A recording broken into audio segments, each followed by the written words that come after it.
Hello learners, this is Mrityunjay Singh and I welcome you all to my educational channel for the competitive exams. आज हम देखेंगे different sectors of economy. Different sectors of economy के बारे में देखेंगे और यहाँ से एग्जाम्स में कई बार क्वेश्चंस वगैरह पूछे जाते हैं, राइट? क्योंकि एक नंबर का क्वेश्चन आने से भी, एक मार्क्स का क्वेश्चन आने से भी आपको वो करना है ना? क्योंकि ये बहुत इजी टॉपिक है और बस आपको एग्जाम्पल्स याद रखना है और डिफरेंट सेक्टर्स का मीनिंग वगैरह आपको याद रखना है, राइट? तो आइए स्टार्ट करते हैं। फर्स्ट में देखेंगे प्राइमरी सेक्टर, राइट?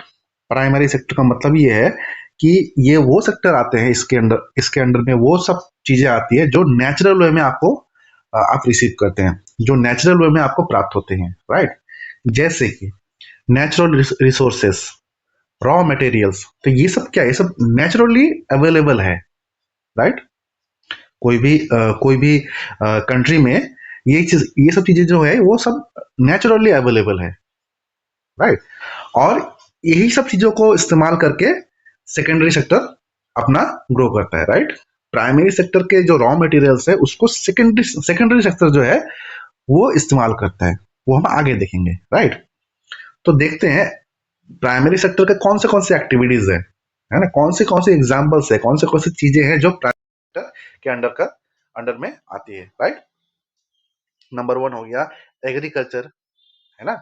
कृषि वगैरह जो हो गया वो सब प्राइमरी सेक्टर में आते हैं, क्योंकि ये नेचुरल चीज है। उसी प्रकार देखेंगे फॉरेस्ट्री, फिर फिशिंग वगैरह हो गया, एनिमल हस्बेंड्री पशुपालन, फिर माइनिंग वगैरह हो गया। ये सब क्या है? ये सब नेचुरल रिसोर्सेस है, राइट? ये नेचुरल वे में ये प्रकृति में रहती है, राइट?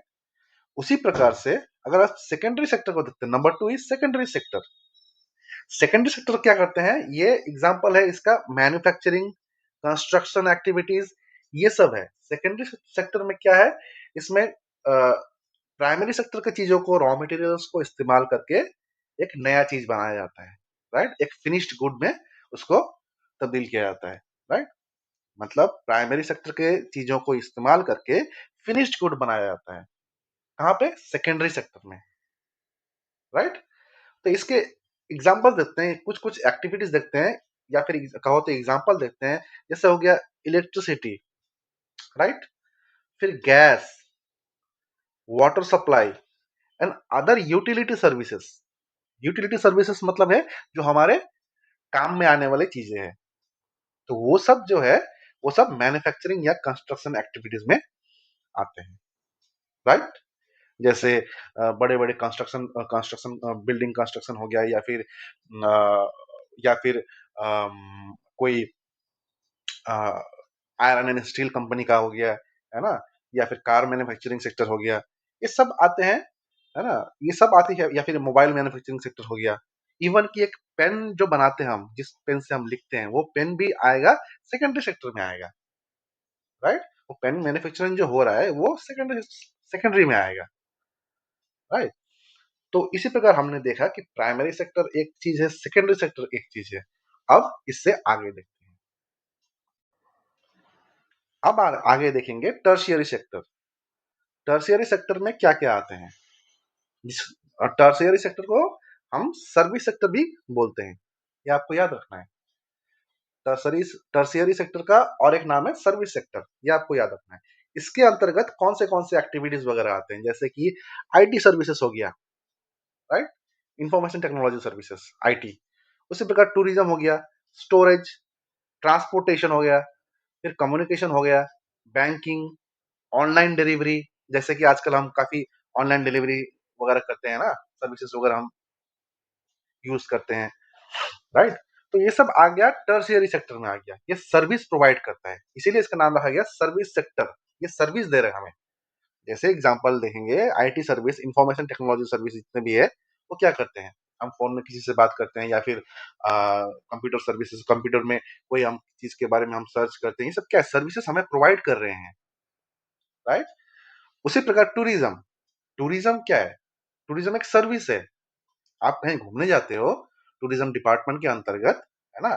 या फिर किसी टूरिस्ट स्पॉट में जाते हो, वो क्या है? वो टूरिज्म है ना। तो टूरिज्म वो क्या है? वहाँ पे सर्विस प्रोवाइड कर रहे हैं, वहाँ के मेंटेनेंस वगैरह कर रहे हैं वो लोग, है ना? वहाँ के जो अथॉरिटी है वो सब क्या आपको सर्विस प्रोवाइड कर रहे हैं, तभी आप जाके एक ब्यूटीफुल मोमेंट वहाँ वहाँ एक्सपीरियंस करते हो, राइट? तो ये सब सर्विस आ गया, टूरिज्म भी। फिर उसी प्रकार फिर स्टोरेज, राइट। फिर ट्रांसपोर्टेशन, मतलब आप गाड़ी से इस्तेमाल करते हो। उसके बाद कम्युनिकेशन, फोन में या फिर कहीं पे भी अगर कुछ किसी प्रकार का ऑनलाइन बातचीत है ना। फिर बैंकिंग सर्विसेज, फिर ऑनलाइन डिलीवरी, ये सब क्या है? ये सब सर्विस सेक्टर में आते हैं, राइट। ये सब सर्विस सेक्टर में आ रहे हैं। ओके, सो सर्विस सेक्टर को टर्शियरी सेक्टर का दूसरा नाम क्या है? Service sector, right.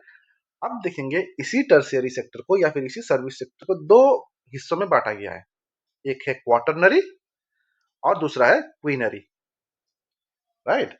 एनसीईआरटी में एनसीईआरटी में भी यही कहा गया है कि quaternary and quinary is a type of service, right.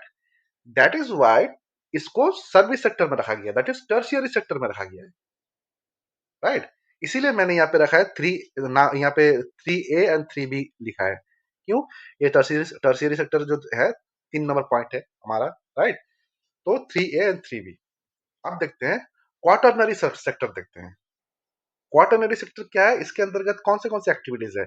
यहाँ पे intellectual and knowledge based activities, quaternary में intellectual and knowledge based activities, right. जिसके अंतर्गत आते हैं consultancy, research and development, right. फिर उसके बाद एजुकेशन एजुकेशन फिर मीडिया। तो ये सब आते हैं क्वार्टरनरी सर्विसेज में। ये क्या है? इंटेलेक्चुअल और नॉलेज बेस्ड। देखिए कंसल्टेंसी में क्या क्या है, कंसल्टेंसी में आपको नॉलेज की जरूरत पड़ती है, राइट। उसी प्रकार रिसर्च एंड डेवलपमेंट में क्या है? रिसर्च एंड डेवलपमेंट में आपको नॉलेज की जरूरत पड़ती है, इंटेलेक्चुअल की जरूरत पड़ती है। Education knowledge intellectual, media knowledge intellectual.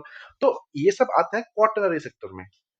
ये सब एग्जांपल्स जो मैंने आपको दिए हैं वो सब आपको याद रखना है। आपको एग्जाम में पूछे जाएंगे कि कि सपोज एग्जांपल में पूछेंगे कि एजुकेशन कौन से वाला सेक्टर में आते हैं, क्वार्टरनरी या quinary.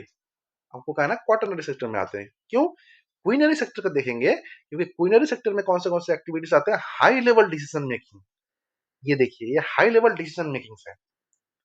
Very large perspective, very large perspective में ये क्वीनरी सेक्टर आते हैं। कैसे? Government, industry, administration, right.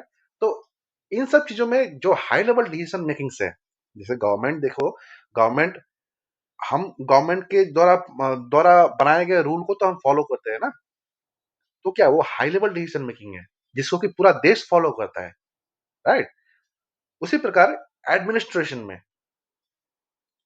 Administration में सपोज एग्जांपल अगर हम लेंगे कि एक एक डिस्ट्रिक्ट का जो हेड होता है वो कौन है? DM, right. अगर डीएम अगर कोई अगर डीएम प्लस अपने जो अपना जो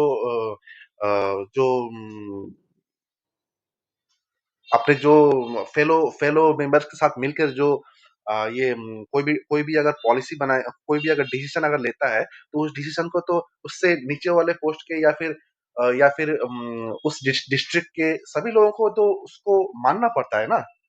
तो वही है, administration is a type of quinary sector, right. तो आपने देखा यहाँ पे quaternary sector and quinary sector में डिफरेंस आपने देखा कि क्या डिफरेंस है एक्चुअल में, राइट।